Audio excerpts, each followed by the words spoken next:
Welcome to your welcome to your magic moon message. This is the peace dealer. And well, the moon is in Pisces and the sun is in Scorpio.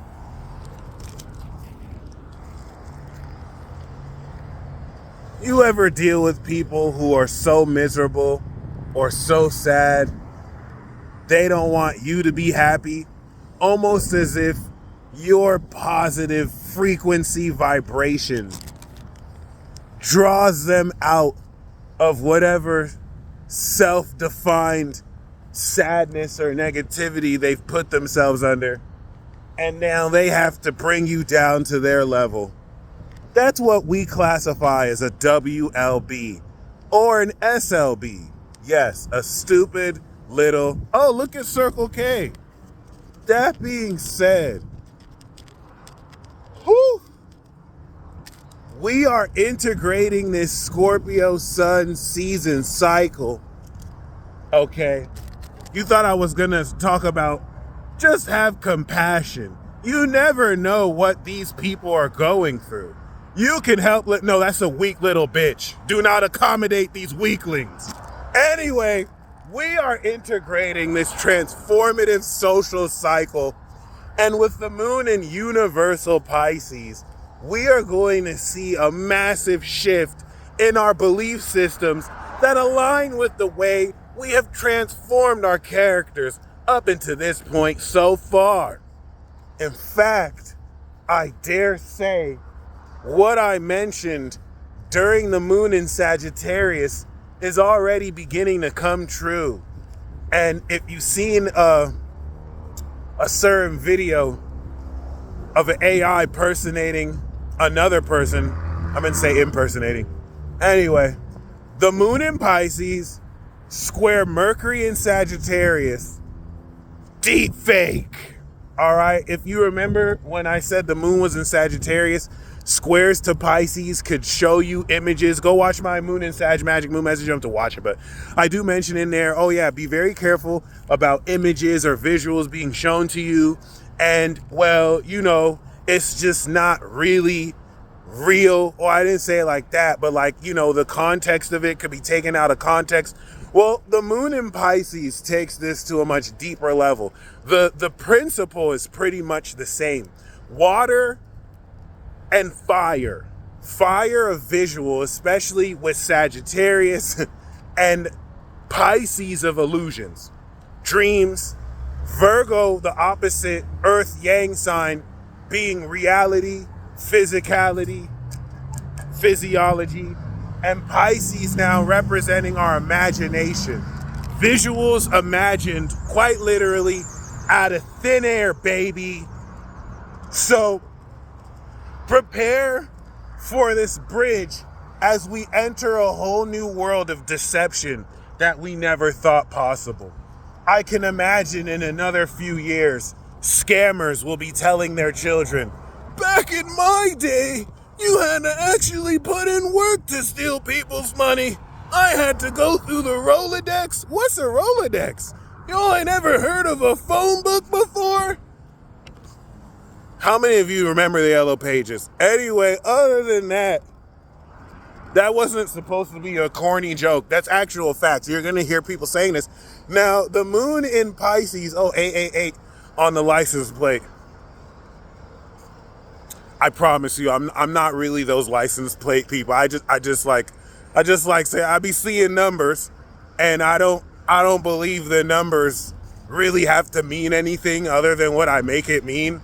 But if I see it, I'm gonna still say it. God damn it! All right, and you'll find that this water symmetry,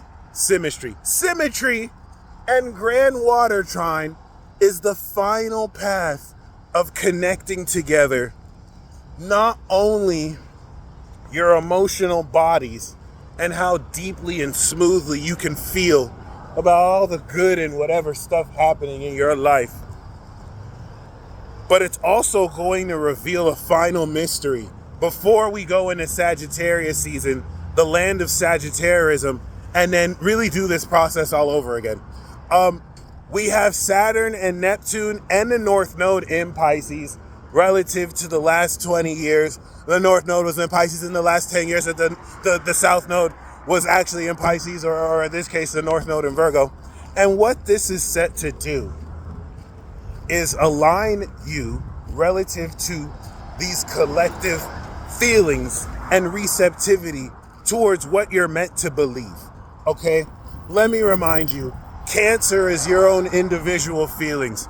Scorpio is going to be shared emotions across social dynamics and social situations. And Pisces is the collective belief that with Saturn of systems, we could say they're belief systems. So, of course, every time the moon goes into Pisces, every time the moon goes into a mutable sign, we're going to say that you are understanding how your perspective is changing. Let me give you a cheat sheet. Gemini is going to allude to a change in your thoughts. Virgo is going to allude to a change in your behavior. Sagittarius is going to allude to a change in your vision. And Pisces is going to allude to a change in your beliefs. Moon of understanding. While you are understanding how your beliefs are changing, because every day your perception shifts, maintains, shifts. Nothing is literally fixed. The only constant in life is change. As your beliefs are changing, the moon is now making a 90-degree integration angle to Mercury and Sagittarius, supporting the vision of what your brain is processing with a belief and understandings of your beliefs that help shape through your imagination how more to see what you're seeing, how more to tap into the big picture so that you can have a higher perspective around things. Okay? Now, putting Mercury in Sagittarius is like trying to use a basic calculator to do calculus. And I'm not talking about like those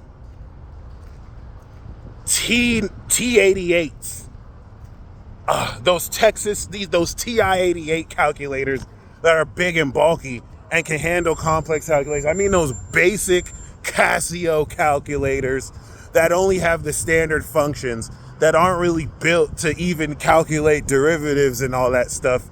That would fucking suck. That's what Mercury feels like in Sagittarius. Mercury doesn't like to be in Sagittarius or Pisces. Mercury likes to be in a number crunching analytical sign like Virgo. It likes to be in a experimental inquisitive sign like Gemini, where it can ask the questions and it can criticize.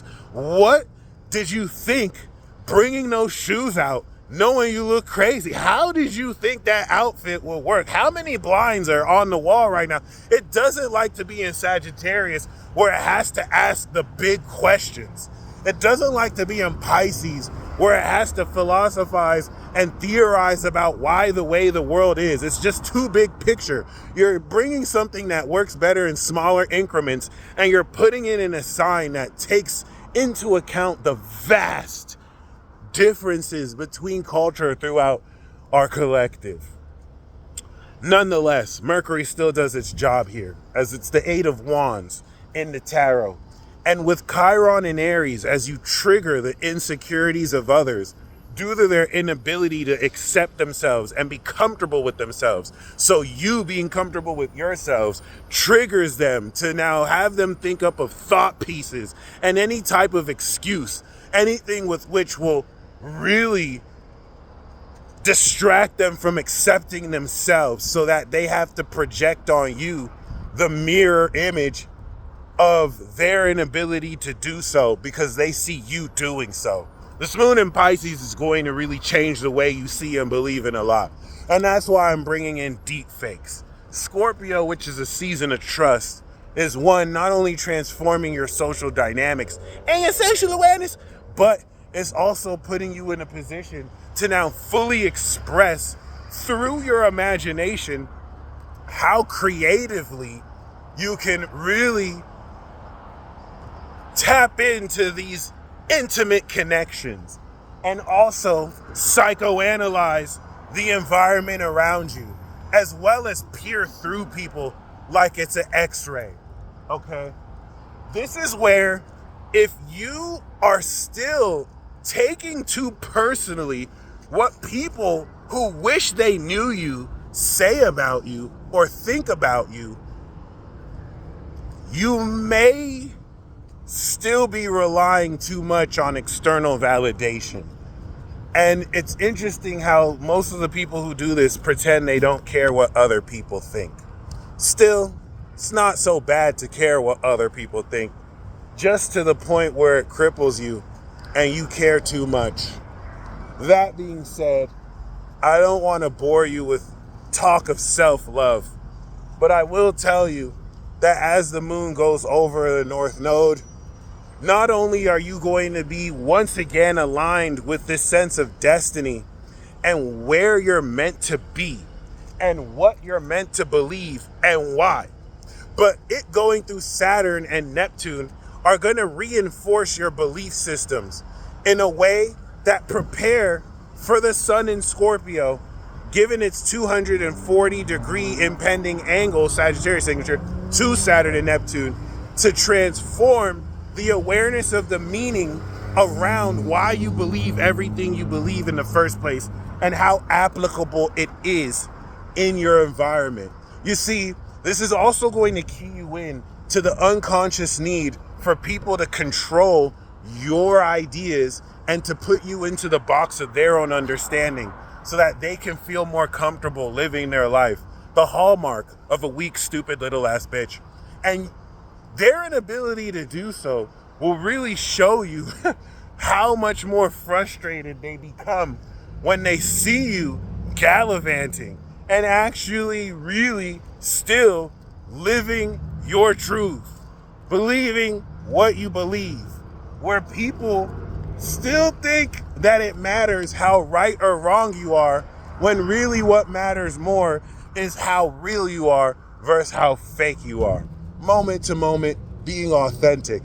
Something to keep in mind as the moon will enter Aries, helping you understand how your sense of authenticity will integrate this sense of your transformative awareness. Okay? What's also very important with this transit is once again the grand water trine that will form, and the trine of Jupiter in Cancer, which is not only getting ready to retrograde, but will guide and direct this perspective that is actively shifting right now, driving depth of emotion currently expanding, which will circle back to Scorpio, intensifying once again how your awareness is transforming. Let people bring up your past all they want. They don't want to see you in the present, and they don't want to see these hands. Whether you got hands or not, we got feet too. But realistically though, that's ironic, realistically. What is real? That being said, you see how I tried to sound insightful there? You can really gain a lot from really tapping in to the realm beyond this one. And that's going to require tapping into your imagination. That's going to require being fish-tarded in a way that will feel uncomfortable.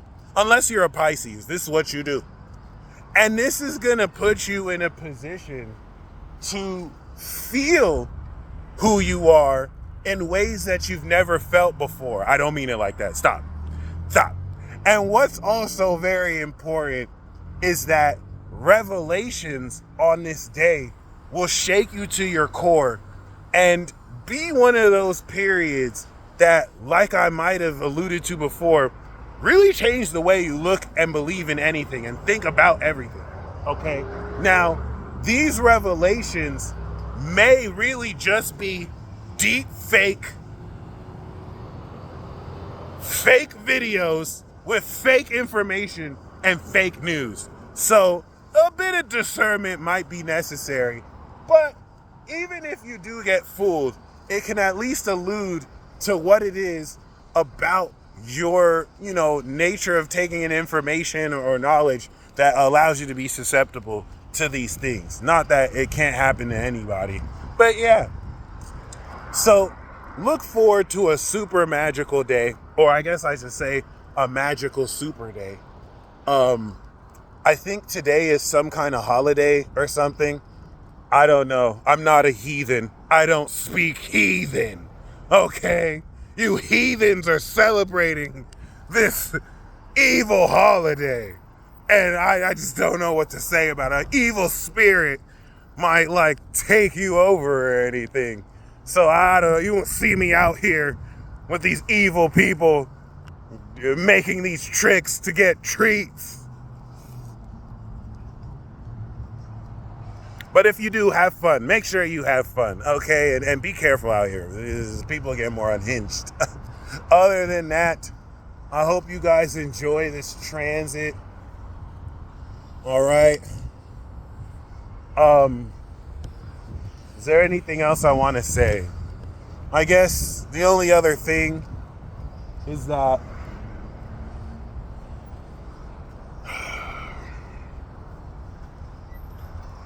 with the slight opposition of Uranus, now that Mercury has crossed this over, you can still look forward to this unexpected sense of innovation in whatever facet of your life that opposition from Gemini and Sag just asks you to adapt to at a moment's notice, versus feeling like you have to have everything figured out. It's okay to get certain things wrong. It's not okay to not adapt, all right? You guys stay blessed as always. And until next time, peace.